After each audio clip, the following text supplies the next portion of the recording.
Aprendi a adorar, aprendi a ser cristão. Fui crescendo e aprendendo mais e mais do meu Senhor.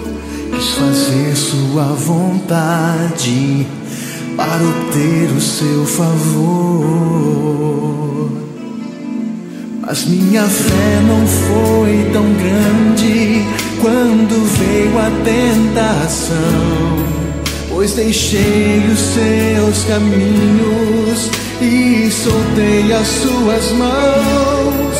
Mas quando achei que era o fim, ouvi sua voz a me chamar, amparando-me, dando forças pra voltar. De volta à vida estou, pois Ele me fez renascer. Tirou-me da escuridão, deu-me vida outra vez. Seu amor me alcançou, seu perdão me restaurou, reescrevendo a minha história. De volta à vida estou.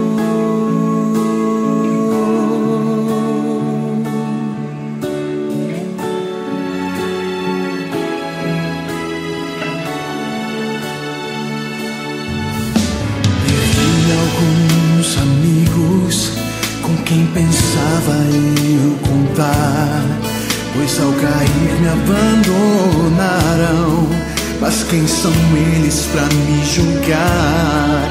Se por Jesus fui perdoado ao assumir o meu pecado, se por Jesus fui resgatado, já quase sem forças pra voltar. De volta à vida estou, pois Ele me fez renascer. Tirou-me da escuridão, deu-me vida outra vez. Seu amor me alcançou, seu perdão me restaurou, reescrevendo a minha história. De volta à vida estou.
Ó Senhor, meu Deus e Pai, obrigado porque o Senhor nos trouxe até aqui esse lugar para louvarmos e adorarmos o Seu nome. Senhor, na nossa mente muitas coisas diferentes. Quando nós chegamos à Sua presença, muitas vezes trazemos as coisas de lá de fora, os problemas, as situações. Mas hoje, Senhor, nós queremos pedir ao Senhor, enquanto abrimos o coração, que o Senhor arranque tudo isso e coloque no lugar a Sua palavra. Toma-nos, Senhor, nas Tuas mãos, em nome de Jesus, amém. Bom, eu quero começar hoje fazendo algumas perguntas para você, e quero ouvir a resposta, tá bom? Vamos começar de novo. Bom, eu quero começar hoje fazendo algumas perguntas para vocês. Eu quero ouvir a resposta, tá bom? Maravilha, que bom. Então nós vamos começar perguntando assim: Antigo Testamento ou Novo Testamento? Qual tem mais poder de pregação do Evangelho, da salvação em Jesus Cristo? Antigo ou Novo Testamento? Oh, gostei da resposta, vocês estão atentos, né? A cada programa, os dois são importantes. E a gente tem outras perguntas. Essas perguntas vão ser assim: primeira, por que Jesus morreu? Para que ele morreu? Ele morreu para nos salvar, mas salvar do quê? Do pecado, para pagar o preço do pecado. O pecado tem um preço a ser pago. E qual é o preço que o pecado custa? A Bíblia diz que o salário do pecado, ou o resultado do pecado, é a morte. Mas o dom gratuito de Deus é a vida eterna. O salário cobra o preço dele, o pecado cobra o preço dele, e o preço dele é a morte. Houve o pecado? Houve. Então você deve morrer. E quem diz que quando há pecado deve existir morte? E quem diz que o dom gratuito de Deus é a vida eterna em Cristo Jesus? Porque quando diz isso aqui, está dizendo que se o salário do pecado, o resultado dele é a morte, e se todos nós deveríamos morrer, está dizendo que só existe um caminho, só uma saída, só um jeito de nos salvar, e esse único jeito, essa única saída, se chama Jesus Cristo. É aquele que nos dá a vida eterna. Aí a palavra de Deus diz em 1 João 3,4 o seguinte: todo aquele que pratica o pecado também transgride a lei, porque pecado é transgressão da lei. Ou seja, se nós devemos receber a morte porque pecamos, quer dizer que todo mundo faz o que então? Transgride a lei. Porque se pecado é transgressão da lei, todo mundo pecou, todo mundo transgrediu a lei. Quer dizer que Adão e Eva, quando pecaram lá no princípio, eles transgrediram a lei? Sim, eles transgrediram a lei, porque a lei é eterna. O Senhor Jesus diz: olha, o diabo, ele é homicida desde o princípio, e ele é mentiroso desde o princípio. E tanto homicida, não matarás, quanto mentir, não dirás falso testemunho, os dois estão dentro da lei de Deus, 6º e 9º mandamento. Quer dizer que Satanás infringiu a lei antes da criação, e todos nós temos infringido a lei de Deus. Por isso a lei pede: pecou, deve morrer. E nesse momento em que nós deveríamos morrer, a humanidade inteira, toda a raça, Jesus, o Senhor Jesus, entrou na frente, se colocou entre a lei e o resultado da lei, entre o resultado da lei e você e eu, e a lei que deveria me matar. O Senhor Jesus entrou entre a lei e eu, e o Senhor Jesus diz: eu dou para ele o dom gratuito de Deus, que é a vida eterna.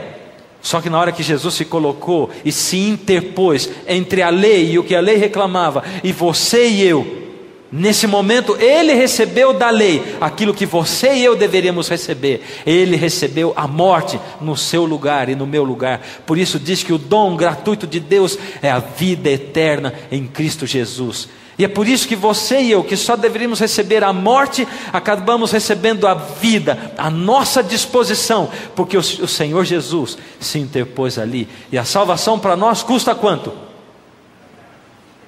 Quanto ela custa? Nada, porque ela é de graça. Ela é de graça. Mas ela custa tudo que você tem, tudo que eu tenho. Ela custa o seu coração e o meu coração também. A palavra de Deus diz mais para nós. Diz o seguinte: como nós sabemos que o pecado existe? Aonde a gente toma conhecimento da existência do pecado? Aonde? Na lei. Mas a lei está onde? E os 10 mandamentos estão escritos aonde? Na Bíblia. E em que lugar nós ficamos sabendo que Adão pecou? Em que lugar da Bíblia? Em que livro? No Gênesis. É verdade. Nós ficamos sabendo através do relato do Gênesis. Então lá no Gênesis a gente fica sabendo do pecado. Então quer dizer que o Gênesis é um livro literal da Bíblia? É isso? Quando eu leio Gênesis, eu devo interpretar aquilo literalmente? Sim ou não? Sim ou não? Sim. Você em casa, sim ou não? Deve interpretar literalmente? Sim ou não? Sim. Embora tenha muita gente querendo dizer que o Gênesis é um livro que não deve ser interpretado literalmente. Então o Evangelho é encontrado em Gênesis? Sim. Ou é só nos Evangelhos e no Novo Testamento? O Evangelho é encontrado no Gênesis? Sim. Porque se eu sei que o pecado aconteceu no Gênesis e que o Cordeiro estava ali para representar Jesus que morreria, quer dizer que o Evangelho, sim, está no Gênesis. E vem outra pergunta mais ainda, mas e a história da cobra falante? Ah, pastor, tem gente que diz assim, isso eu não consigo engolir. Como é que é esse negócio da cobra falante? E aí eles chegaram lá naquela árvore do conhecimento do bem e do mal, e tinha lá uma cobra que falava, que negócio é esse? E tem gente tentando agora juntar ciência com religião, e a gente pode juntar ciência com religião, desde que a ciência, pretensa ciência, não tente mudar a Bíblia, porque a ciência que tenta mudar a Bíblia, ela não é comprovada cientificamente, porque o evolucionismo não é comprovado cientificamente, e não vai ser comprovado cientificamente nunca, porque o homem não evoluiu. Mas quando alguns religiosos começam a olhar para as evidências do evolucionismo, para as evidências da criação de Deus, e eles começam a estudar, e eles pensam que existem mais evidências para o evolucionismo, que não é comprovado cientificamente, do que para o criacionismo, que também não é comprovado cientificamente, e eles pendem para o lado de lá, e eles começam a dizer assim, já sei, é que nós não podemos encarar o livro do Gênesis literalmente, sabe? Isso aí é significativo, aquilo é uma ilustração, é ilustrativo só. Então o mundo não foi criado em 6 dias, foi criado em períodos grandes, e sabe, não tinha bem uma serpente falando.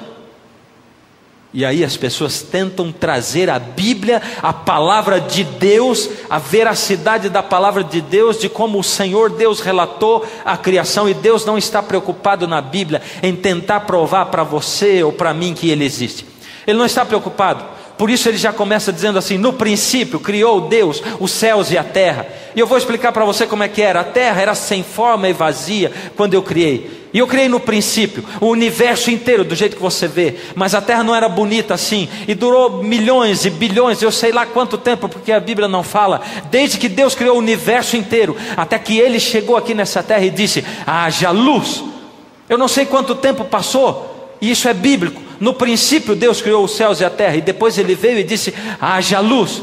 Porque se eu começo a olhar para o Gênesis e eu digo, mas e a história da cobra falante? Eu vou cair nos problemas, porque sem a cobra falante, que é Satanás usando a serpente, a serpente foi o primeiro médium sendo usado por Satanás naquele caso. Sem a cobra falante não temos pecado, porque não houve o pecado se não teve a serpente falando com Adão e Eva. E sem pecado nós não precisamos de um Salvador tampouco. E se nós não precisamos de um Salvador, não tem por que existir o Senhor Jesus. E não tem por que eu pregar a salvação em Jesus. Por isso quando você aceita, ou quando você prega que o Gênesis não é literal, que não teve uma serpente falando com Adão e Eva, que Satanás não existe, ou que o mundo foi criado em milhões de anos ao longo, e que o Gênesis é só uma ilustração, você pode pegar todo o Evangelho, a Bíblia inteira, pega a história de Jesus morrendo na cruz, jogar tudo no lixo da sua casa, da sua mente, porque você não tem como explicar o problema do pecado e nem a saída do pecado, a única, que é o Senhor Jesus, aquele que morreu por sua causa e por minha causa também. Agora veja, qual é o livro da Bíblia que o darwinismo mais ataca? Qual é?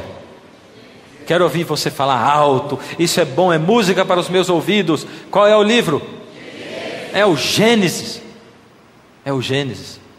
Porque eles sabem que se derrubar o Gênesis, derruba todo o resto da Bíblia. E o cristianismo vai por água abaixo. É por isso que eu não posso aceitar darwinismo. E eu não posso aceitar evolucionismo. Porque a palavra de Deus é clara quando ela me diz quem criou esse mundo. Por isso o primeiro evangelho da Bíblia, ou do Antigo Testamento, é o Cordeiro. Quando Adão pecou, e Deus deu o Cordeiro, mostrando para Adão que um dia Deus iria morrer no lugar de Adão. É isso que acontece. Acontece que o Cordeiro era simplesmente uma revelação parcial da salvação, não era a revelação completa. Acontece que Deus vai dando comidinha na boca do ser humano, e à medida em que a gente vai crescendo, e a humanidade foi vivendo, e a história da terra foi acontecendo, e a terra foi ficando mais velha, e o ser humano na terra foi ficando mais velho, Deus foi revelando mais. Então o segundo evangelho do Antigo Testamento, Deus deu para o ser humano, e qual foi ele? Foi o santuário. É igual está escrito lá, só você ler, vai ser a coisa mais fácil do mundo, né? Foi o santuário. Agora, dessa vez, o santuário era um evangelho que nos contava a história da salvação completa. O santuário revela para nós a história da salvação completa. E Deus deu o santuário para o povo, para que Ele pudesse revelar para nós a história da salvação. Como assim? Você poderia perguntar.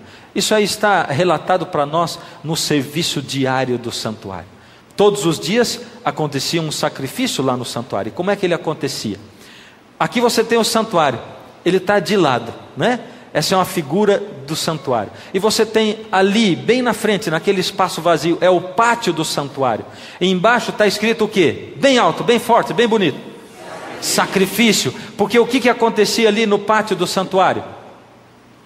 Ali no altar?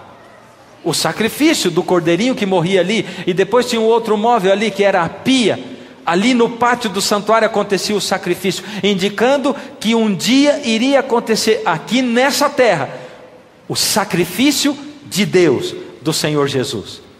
Isso já estava revelado antes do santuário. O que não estava revelado era agora, porque antes do santuário aquilo era oferecido em ar livre, e continuou sendo oferecido em ar livre. Agora o santuário, os dois compartimentos. No primeiro compartimento a gente aprende uma outra lição. É a lição da intercessão. Porque o pecador não podia levar o sangue do cordeiro lá para dentro do santuário, no lugar santíssimo, o segundo compartimento que ainda está fechado. Porque Deus estava lá, e o pecador era tão pecador que ele não podia levar o sangue do cordeiro. Ele confessava o pecado dele na cabeça do cordeiro, passava o pecado para o cordeiro, o sangue era derramado e aparado numa vasilha, e agora alguém tinha que levar na presença de Deus o sangue com o pecado do pecador. E como o pecador não podia, por causa da glória da presença de Deus, ele precisava de um intercessor, alguém que intercedesse e que levasse esse sangue com o pecado dele para apresentar diante de Deus, lá no lugar santíssimo. E esse intercessor era quem mesmo? O sacerdote. O sacerdote era o intercessor. E lá dentro do lugar santo do santuário havia a mesa com os pães da proposição ou da presença de Deus. Havia o castiçal com as 7 lâmpadas. E havia lá na frente do véu, o que tinha mais lá? Um altar de incenso. Todos esses móveis do santuário apontavam para Cristo. Aquele altar de sacrifício apontava para Cristo, onde o cordeiro iria morrer. Aquela pia apontava para Cristo, aquele que nos purifica, a água da vida. Lá dentro do lugar santo, a mesa dos pães apontava para Jesus, o pão da vida. Aqui a luz, Jesus a luz deste mundo. E lá o altar de incenso, Jesus, aquele que oferece a sua intercessão por nós como sacerdote, e que oferece a nossa oração diante de Deus. Agora, a última parte do santuário. Essa última parte, porque até agora foi o sacrifício, a intercessão, e a última parte, o lugar santíssimo. O que será que ela significa? É isso que nós vamos descobrir hoje. Bom, no sacrifício diário, o pecado ficava registrado no santuário. Como? O sacerdote vinha com o sangue do cordeiro, ele pegava o sangue do cordeiro, colocava numa vasilha, tomava aquele sangue, levava para dentro do lugar santo do santuário. Ali estava o altar de incenso. Ele passava um pouco do sangue nas 4 pontas do altar e borrifava o sangue no véu que separava o lugar santo do lugar santíssimo. E aquele sangue contendo o pecado do pecador ficava ali registrado no santuário. Eu perguntei para você no último programa. O pecado do pecador era perdoado quando ele confessava os seus pecados na cabeça do cordeiro e o pecado passava para o cordeiro? Era perdoado? Sim ou não? Sim, acertou. E por que esse sangue ficava ali, armazenado, registrando o pecado do pecador no santuário. E quanto tempo ele ficava ali? Poxa, mas vocês estão sabendo muito? Que maravilha! Olha ali, o sangue ficava acumulado por 1 ano inteiro. Assim, a culpa do pecado, ela era todinha transferida para o santuário. E Deus tinha dito que Ele aceitou o substituto, o cordeiro, e que Ele aceitou a mediação do sacerdote que levou o sangue lá para dentro, o pecado. E a expiação ainda estava incompleta no serviço diário. Para que a expiação, para que o perdão, para que o pecado fosse apagado por completo, tinha que acontecer a última coisa. Não podia ser só no sacrifício diário, aonde o sacerdote ia só até o lugar santo. Ele tinha que entrar dentro do lugar santíssimo, na presença de Deus. Só que isso só acontecia 1 dia por ano. Quer dizer que durante 1 ano inteiro, o pecado do povo ficava registrado no santuário. E durante o ano inteiro, aqueles pecados não saíam de lá, a não ser 1 dia no ano, que era chamado o dia da purificação do santuário. O dia da purificação. Aquele era um dia dedicado à purificação, que não era uma faxina. O sacerdote ou o sumo sacerdote, ele não vestia agora uma roupa de limpeza, nem pegava o baldinho para ir limpar o santuário do sangue. Não era isso. Ele não ia limpar o sangue que ficava no santuário, era mais que isso. A palavra de Deus nos diz o seguinte, em Mateus 6,25: 1 vez no ano Arão fará expiação sobre os chifres do altar, com o sangue da oferta pelo pecado. 1 vez no ano fará expiação sobre ele, pelas vossas gerações, santíssimo é o Senhor. Êxodo 6,25. 1 vez ao ano Arão fará expiação sobre os chifres. Os chifres eram as pontas do altar, você se lembra, não é? Com o sangue da oferta pelo pecado. 1 vez no ano fará expiação sobre ele, pelas vossas gerações. Santíssimo é o Senhor. Esse dia era um dia santíssimo, era o dia do perdão do pecado. E como é que isso acontecia? Há algumas lições que a gente precisa aprender de toda essa coisa que acontecia. A primeira lição: eu sou pecador. Lembra que eu disse para vocês num programa aí atrás? A coisa mais difícil do mundo é você se convencer que você é pecador. Você vai vivendo essa vida, não é? Embora ela seja ruim, cheia de problema, embora você tenha medo, porque cada hora é um perto de você, um amigo seu. Cada dia vem alguém e diz assim: sabe quem está com câncer? E aí vem uma história difícil. Sabe quem agora está com leucemia? Sabe quem sofreu um acidente? Sabe quem perdeu tudo? Sabe quem está sem emprego agora? A vida é isso.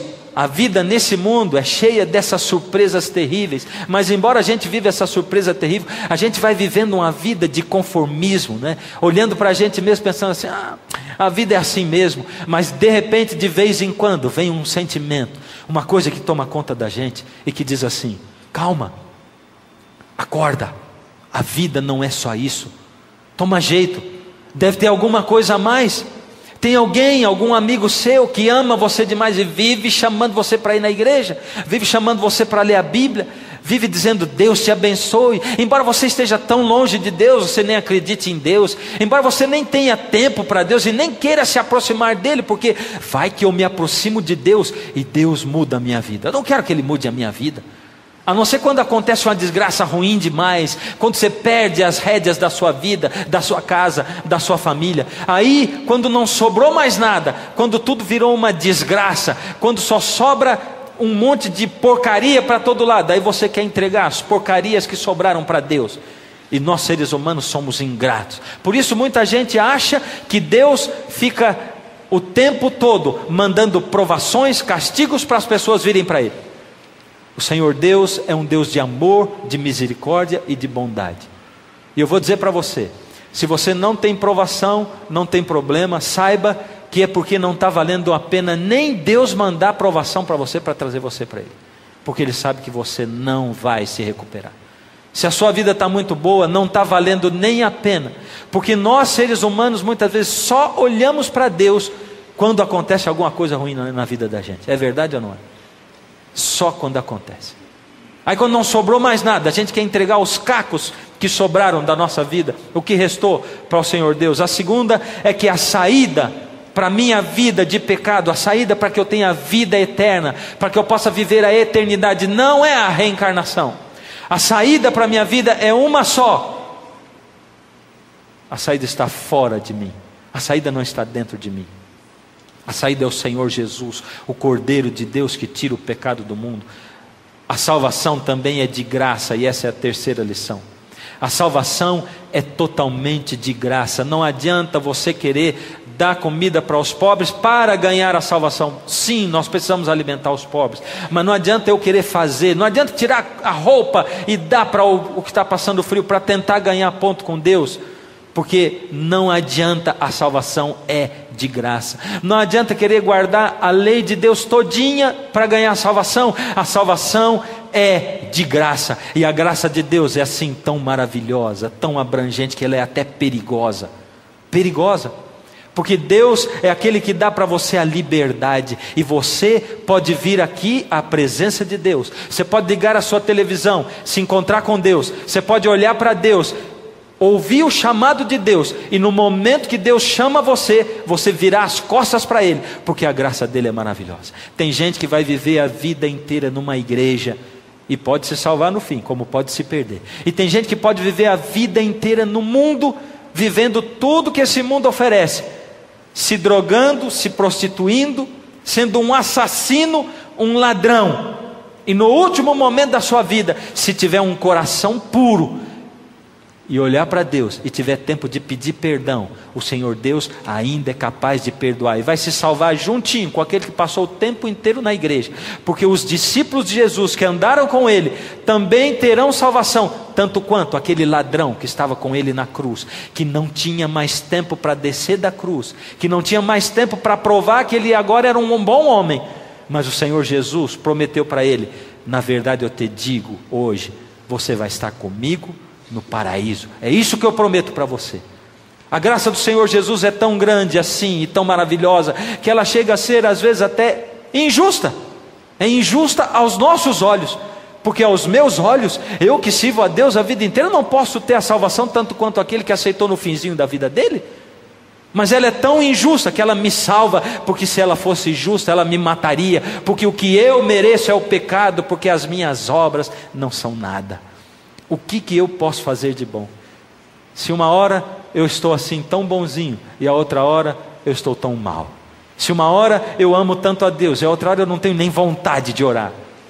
Quem sou eu e que bem eu posso produzir para que Deus se agrade das minhas obras, se não for Deus, o bom pastor, cuidando de mim e tomando conta de mim, e me abraçando e curando as minhas feridas? O que acontecia no dia do julgamento lá em Israel era o seguinte: o dia de julgamento era especial, era um dia de entrar dentro do lugar santíssimo no santuário. E agora nós vamos conhecer o lugar santíssimo. Se prepare para conhecer. Quem aqui nunca viu como é que é dentro do lugar santíssimo? Como é que era? Levanta a mão bem alto, vamos ver. Então se prepara para você conhecer como é que era dentro do lugar santíssimo. Ali está o santuário.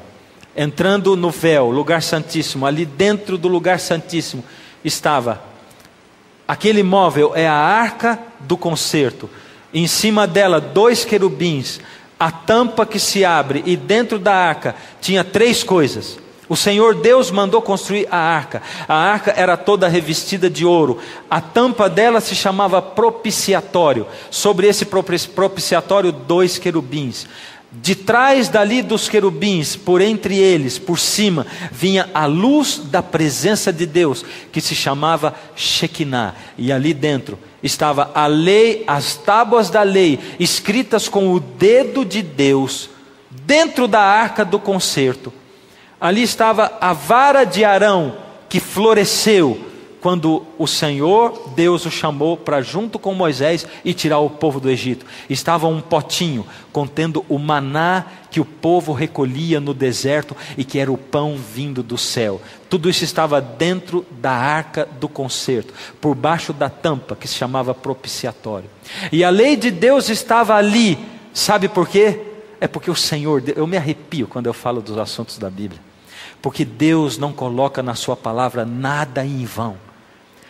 Cada palavra que Deus coloca aqui é para ensinar para você e para mim coisas eternas. E quando eu estudo a palavra e abro o meu coração e a minha mente, Deus vai colocando dentro de mim, Ele vai inculcando em mim a sua palavra, e ela vai começando a fazer parte da minha vida. Nada da palavra de Deus está ali em vão, porque cada palavra daquela foi escrita para Deus conversar comigo e para Ele se comunicar, para Ele dizer: eu sou um Deus vivo, que amo você e que quero derramar o meu espírito sobre você. Por isso eu tenho uma palavra de repreensão para você, e a repreensão é assim: acorda de uma vez, para de ficar olhando para esse mundo e começa a olhar para as coisas eternas, começa a olhar para a minha palavra e ouve a minha voz, porque eu estou desejoso de derramar o meu espírito sobre você, mas eu não tenho conseguido, porque você se fecha para mim. O Senhor Deus mandou colocar a lei de Deus, os 10 mandamentos, dentro da arca do concerto, porque era a lei que pedia a morte do pecador. E por isso, quando o sumo sacerdote trazia o sangue do cordeiro ali na presença de Deus, aonde Deus estava na arca, o sangue ficava entre a lei que pedia a morte e o pecador que merecia a morte. O sangue era o sangue de Cristo derramado na cruz. Por isso ele tinha que comparecer, para que o sangue pagasse o preço da lei. A lei pedia o preço da morte, e o sangue pagava o preço da morte. Tudo isso tinha significados maravilhosos. No lugar santíssimo, ali estavam os móveis. O primeiro era a arca, e em cima da arca a tampa que se chamava como? Maravilha, estou começando a ouvir melhor a voz de vocês. Por trás daquilo tudo, por cima dos querubins, assim, entre eles, a luz da presença de Deus, que se chamava Shekinah. Que maravilha. E lá dentro, a arca na Bíblia é chamada o trono de Deus. Você está vendo ali a tampa, os querubins, a luz da presença de Deus. Ali tem um pouco da fumaça do incenso que saía do lugar santo e ia lá para dentro do lugar santíssimo. A arca é chamada na Bíblia o trono de Deus. Quer ver?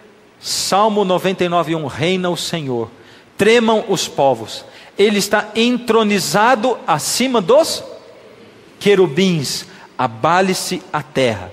Deus está entronizado acima dos querubins, abale-se a terra. Aí você poderia dizer: bom, acima dos querubins, aí não está querendo dizer que é a arca. Mas vamos abrir a Bíblia em outro texto. Vamos procurar 2 Samuel 6:2. Eu não gosto de colocar todos os textos lá, porque eu gosto que a gente abra a Bíblia, a palavra de Deus. Isso faz bem para a gente. Quando a gente tem contato com a Bíblia, a palavra de Deus, esse contato da palavra de Deus com a nossa pele, com os nossos olhos, ele faz com que a palavra entre em nós.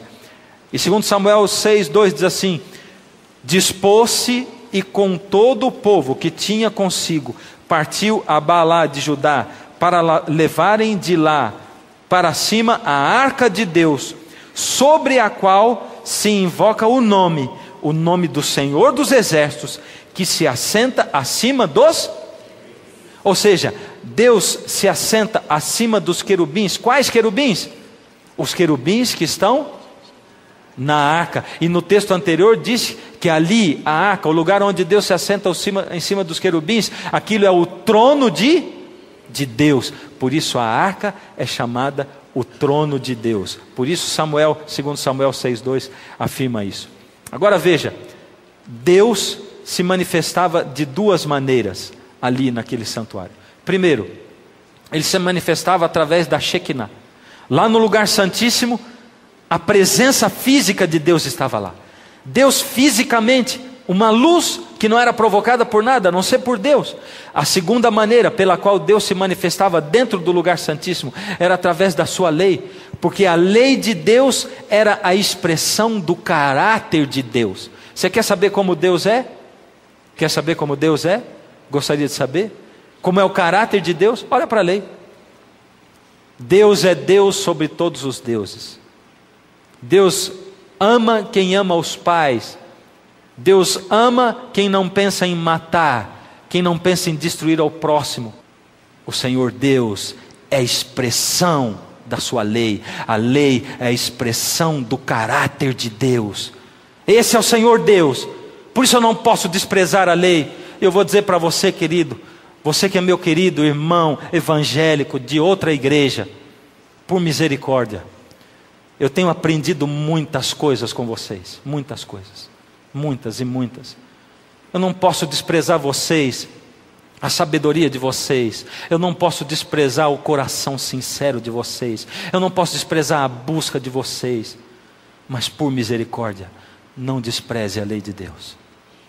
Não pode desprezar o caráter do Senhor Deus. O seu problema é o sábado, é esse. Por que você joga toda a lei de Deus no lixo por causa do sábado? Por quê? Porque se a lei de Deus for desprezada, eu posso matar, eu posso roubar. Não posso dizer que a lei de Deus foi abolida. Eu não tenho tempo aqui, infelizmente, para te falar sobre a lei de Deus. Eu tenho outras séries que falam da lei de Deus. Eu tenho a série O Caminho, tenho a série Princípios, tenho a série Sábado, 24 horas. Por misericórdia, faz contato com a gente, para que a gente possa possibilitar isso para você. Mas por misericórdia, a lei de Deus é a expressão do caráter de Deus. Então, no mínimo, olha com mais carinho, com mais atenção, porque o Senhor Deus está clamando para você por misericórdia. E eu venho diante de você, meu querido, com humildade no coração para dizer, por amor da sua vida, da sua família, pelo menos dá atenção à palavra do Senhor e vai ver o que ela está dizendo. Por misericórdia, com amor, com carinho e com um espírito desinteressado, sem preconceito, sem ideias preconcebidas. A lei de Deus representa o caráter de Deus. Mas para o dia da expiação, o dia do juízo, tinha que acontecer uma preparação rígida do povo e do sumo sacerdote. O sumo sacerdote saía de casa, da casa dele 10 dias antes do dia do juízo, do dia da expiação. 10 dias antes dele entrar no lugar santíssimo, ele não podia ter pecado. Ele tinha que confessar todos os seus pecados diante de Deus, para poder comparecer diante de Deus no lugar santíssimo. Ele saía de 10 dias antes de casa, e ele fazia uma purificação completa na vida dele, na roupa dele, em tudo dele. E o povo começava a se preparar, porque naquele dia do juízo, enquanto o sumo sacerdote estivesse diante da presença de Deus, com a Shekinah no rosto dele, apresentando o sangue contendo o pecado do povo e os pecados dele, enquanto o sacerdote estava ali na presença de Deus, ele não podia ter pecado. Então ele tinha que se purificar. Enquanto isso, Deus estaria julgando os pecados do povo, porque o pecado foi perdoado sim, mas esse pecado ficava registrado durante 1 ano, porque Deus quer mostrar para você e para mim, que Ele perdoa cada pecado que você confessa, mas Ele quer ver se você mudou de vida depois. Ele quer saber como foi o seu comportamento depois. Ele não quer aqueles que dizem, eu fui salvo por Jesus, salvo uma vez, salvo para sempre. Agora eu posso ser quem eu quiser, eu posso fazer o que eu quiser, eu posso ter a mesma vida que eu tive antes, porque Jesus me salvou. Jesus não salva ninguém no pecado, Jesus salva do pecado. E Ele salvou sim muitas pessoas, os pecadores o acompanhavam. E eu gosto de ver, algumas vezes, outro dia eu estava pregando na igreja, entrou um mendigo na igreja, vestido de mendigo, porque ele é um mendigo, com cabelo de mendigo e com cheiro de mendigo. Eu achei incrível, porque enquanto eu pregava, uma igreja grande, os olhos todos se voltaram para o mendigo, ninguém mais olhou para mim, todo mundo olhando, e as pessoas ficaram assim, filmando o camarada. E quando ele sentou, ficaram todos ali olhando. Eu disse, pessoal, eu ainda estou aqui, falando com vocês. Eu fiquei imaginando, se entrasse uma prostituta dentro da igreja, vestida de prostituta, com roupa de prostituta, ou sem roupa, como prostituta, ou entrasse aqui dentro, alguém que foi transformado, né? Um travesti. Eu queria ver, vestido do jeito que eles vão para a noite, como seriam os olhares. Só que as pessoas que andavam com Jesus se pareciam muito mais com eles do que conosco. Jesus era rodeado de pecadores, gente de má fama, prostitutas, ex-prostitutas, ex-ladrões. Era gente assim que andava com Jesus. E a gente fica filmando esse povo. E o Senhor Jesus diz, eu vim buscar quem é doente, não os sãos, porque os sãos não precisam de médico, mas eles sim precisam de médico. Quem sou eu para julgar o coração de um ser humano? E outro dia um grupo de jovens que participou do Está Escrito Jovem, disse assim, Olha, nós fomos aqui para dar o sopão ali para as pessoas que moram na rua. E de repente um morador de rua ali chegou para mim e disse assim: olha, agora eu quero orar por vocês. E o morador de rua orou por nós. Uma coisa incrível, foi emocionante aquilo. Quem sou eu para julgar uma pessoa ou outra pessoa? Esse dia era o dia da purificação, e o povo tinha uma preparação rígida. O povo tinha que santificar a sua vida também. Era uma purificação total, uma purificação da casa, era uma purificação do corpo, era uma purificação da roupa, também havia purificação da comida, purificação completa da mente. O Senhor Deus quer habitar no seu corpo, na sua casa, na sua mente, no seu coração. O Senhor Deus deseja que você seja o santuário dele. A santificação é uma estrada íngreme, é uma subida. E sabe como é que ela acontece? Um dia Jesus achou você lá no mundo do pecado, e Ele quer levar você para a santificação, que está lá em cima. Então Ele tira você do mundo do pecado e pega na sua mão e vai levando você, e você vai subindo e vai subindo. É difícil subir, eu digo para você, é bem mais difícil subir do que descer. Eu corro todo dia, e na subida é muito difícil. Quando chega lá em cima o coração está quase saindo pela boca. Subir é muito difícil, descer é muito fácil. Por isso é muito bom correr na descida. A gente corre na descida e anda na subida. Santificação. Santificação não é você não ter defeito, é você subir. Às vezes você tem que subir assim, mas o final é subida. Cai um pouco, levanta um pouco, mas é sempre subindo e subindo. No final das contas, você passa uma régua daqui lá até no último ponto, e você está subindo, e Jesus está segurando a sua mão. De vez em quando você larga a mão dele, e tem gente que agarra no meio do caminho e segura, porque aqui no meio tem esse púlpito aqui, e no meio esse púlpito ele chama a lei de Deus. Ela é o que separa o errado do certo, e tem gente que fica agarrado aqui. Tem gente que vê a lei de Deus como alvo, como meta. A sua meta não é a lei de Deus, é a santificação. A lei tem que ser o seu piso. Você já passou dela? Já passou. Ela é o piso. Eu tenho um alvo, a santificação, é me separar para Deus, chegar perto. Acontece que tem gente que ao invés de pensar: Deus, quão mais próximo eu posso estar do Senhor, quão mais puro eu posso ser, quão melhor eu posso ser, quão mais parecido eu posso ser. Ela pensa: Senhor, quão longe eu posso estar do Senhor sem que eu esteja longe demais. A gente quer sempre andar no limite, caindo para o errado, passando da lei de Deus. E a lei de Deus, ela só está aqui para dizer para você: opa filho, foi demais, volta, você vai quebrar a lei. E você volta. E se você foi demais, você quebrou a lei, diz: puxa vida, adulterou, olha o que você foi fazer, você cobiçou tanto, foi tão longe, e ficou olhando para trás para dizer: Senhor, ainda posso ir mais para cá um pouquinho mais para cá, a roupa, sabe o que eu faço, a comida, como é que eu posso, o que eu faço? Deus está dizendo para você: olha para lá, não para trás. Almeja a santificação, porque ela é obra de uma vida inteira. Ela é uma estrada íngreme. É isso que é. O Senhor Deus está chamando a você para um contato verdadeiro com Ele, para uma entrega total da sua vida a Ele. O sumo sacerdote se preparava no dia da expiação. Naquele dia, ele tinha um cordeiro que ele sacrificava em favor dos seus pecados, para perdão dos seus pecados. E vinham 2 bodes no dia da expiação, no dia do perdão. Eles lançavam sorte sobre os 2 bodes. Um era o bode para Azazel, e o outro era o bode para Deus. O bode para Azazel, no final de toda a cerimônia, no dia da expiação, esse bode que tinha recebido os pecados, a culpa dos pecados, ele era levado para o deserto e solto no deserto, e ele morria sem água, e ele morria aos poucos, esturricado, no meio do deserto. Ele não tinha pago o preço do pecado, por isso o sangue dele não era derramado, e sem sangue não há remissão de pecado. O pecado que era confessado ali sobre o bode Azazel era a culpa do pecado. Ele era o culpado por o pecado ter entrado no mundo. Ele representava Satanás, Lúcifer, e ele recebia a culpa do pecado. Porém, os pecados eram confessados sobre a cabeça do outro bode, o bode para Deus. E o sumo sacerdote levava até a presença de Deus, lá dentro do lugar santíssimo. A roupa do sacerdote, embaixo, a orla da veste dele, levava sinetes. para o povo do lado de fora saber se o sacerdote ainda estava vivo, porque se o sacerdote carregasse pecado, e se o povo não tivesse confessado os seus pecados, aquele sacerdote impuro, levando sangue impuro, na frente de Deus seria fulminado pelo clamor da lei de Deus que exigia o pecado do pecador. Por isso todo mundo tinha que ter confessado o seu pecado, tinha que fazer uma purificação na sua vida. O dia da purificação chamava as pessoas para confessarem os pecados, para olharem para Deus e dizer: Senhor, por misericórdia, eu sou um miserável, eu já caí 10.000 vezes no mesmo pecado. Deus, por favor, purifica a minha vida.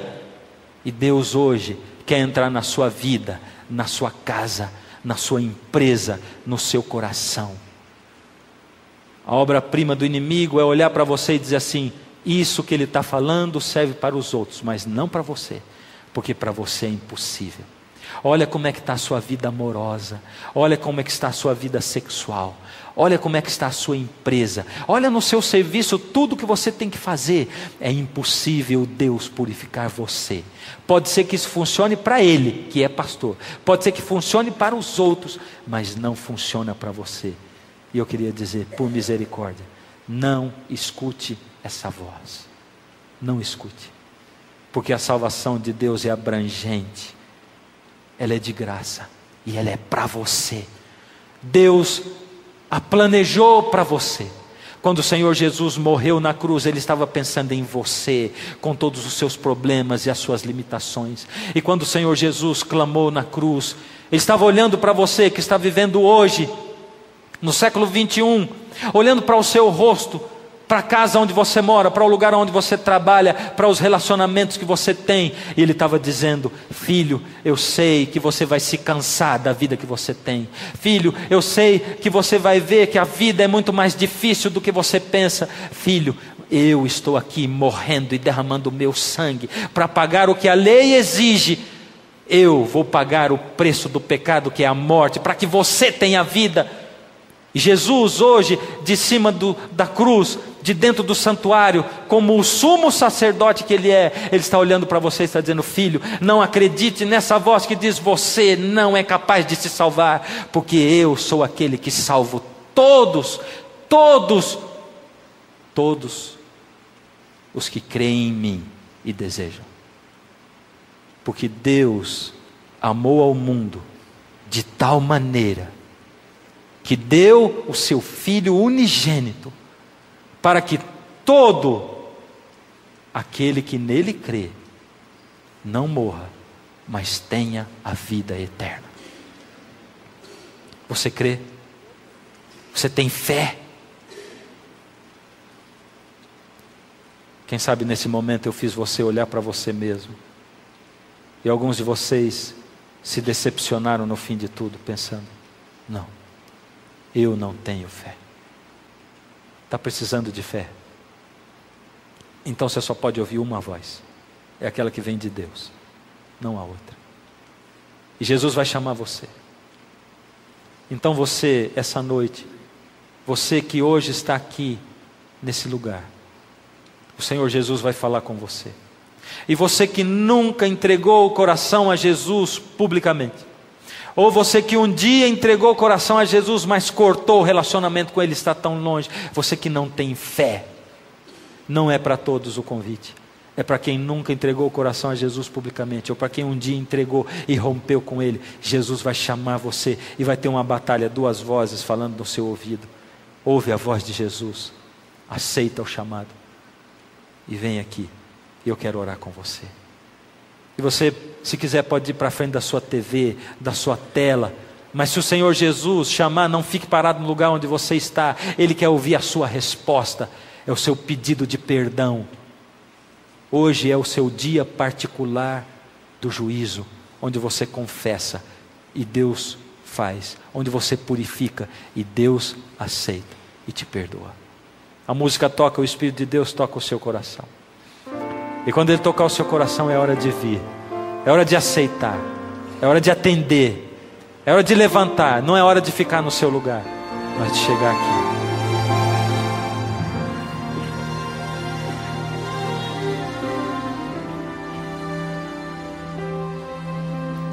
Sei que muitas coisas estão passando por sua mente e que está lutando para aceitar o seu convite.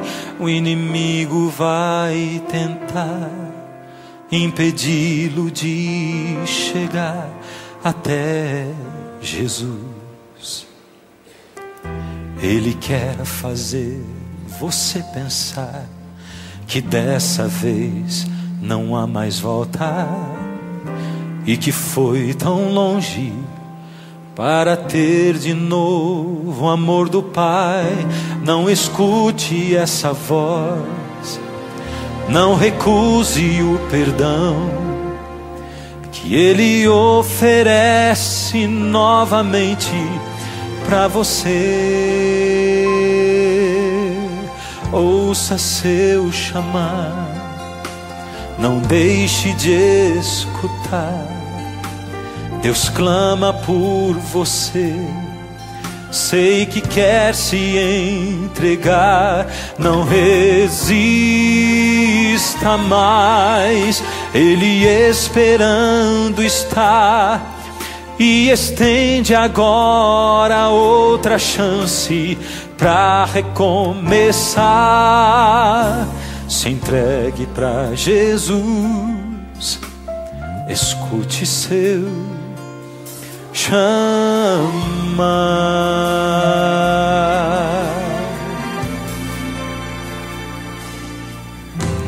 Sei que é difícil tomar agora decisão, mas isso é preciso se quiser um novo coração. Venha logo entregar seus temores a Jesus e Ele limpará de todo mal o seu viver. Ouça seu chamar, não deixe de escutar. Deus clama por você. Sei que quer se entregar. Não resista mais. Ele esperando está e estende agora outra chance para recomeçar. Se entregue para Jesus. Escute seu chamar. Se levante e venha ao encontro do Senhor. Esqueça o passado. Cristo oferece seu amor.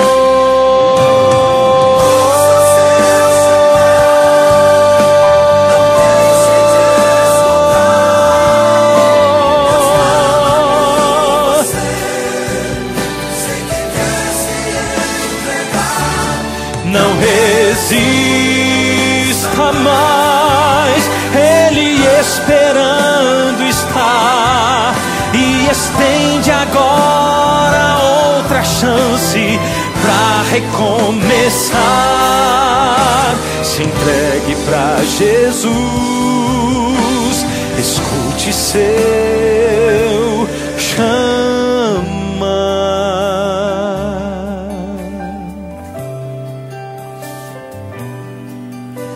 Se entregue para Jesus, escute seu chamar.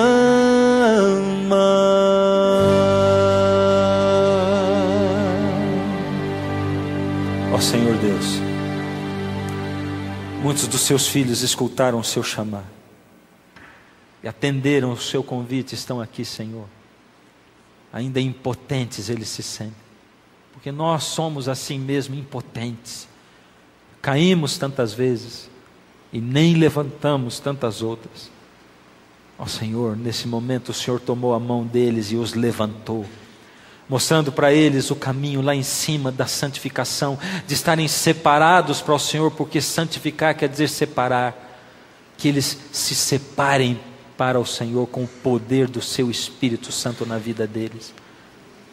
Toma o Senhor nas tuas mãos, transforma-os como o Senhor prometeu, segundo a promessa do Senhor Jesus, de nos fazer novas criaturas. Faça-os novas criaturas, assim, Senhor, num milagre, instantaneamente, para que eles sintam o gosto de serem transformados e prossigam seguindo ao Senhor e sendo transformados pelo Senhor. Ó Senhor, estende a sua mão sobre eles e sobre mim, em nome de Jesus. Amém, Senhor.